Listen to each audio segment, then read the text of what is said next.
kadam zo love lalpa khovela hian zong ka thareng reng angam theilo he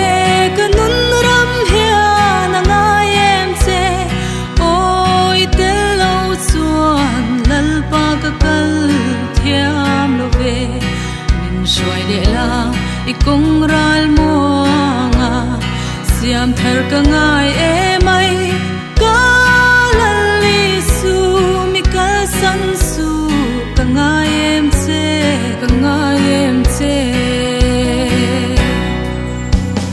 hallelujah amen amen isu da vida fa pa min khongai ro mi kal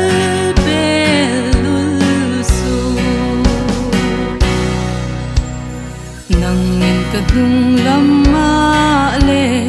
ka malama mikal hualin he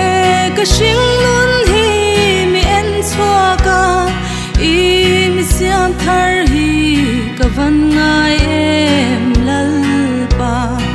I din thara I siam thar ngai kani he ko vela hian zong tha mo na kim ma si kalau honge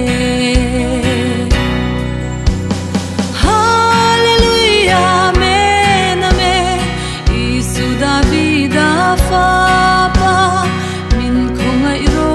mi kal pelul su yeshun kong nga nge hian nun ha chu na ka ngai me he ka phurit he mi chokang che nun ha chol na tu lalpa ka ngai e mani in hum him na khul bing lo ni la shing mun kum chuk chau hi ma ni mai chuan ka zo zom lo ka ron pan che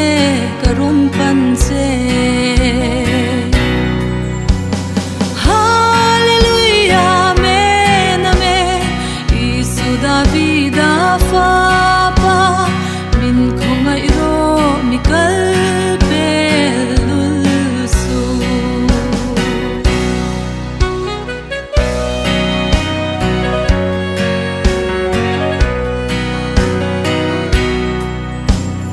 nang in kadung lama le ka malama mi kal hualin he ka shinglun hi I mi siam thar hi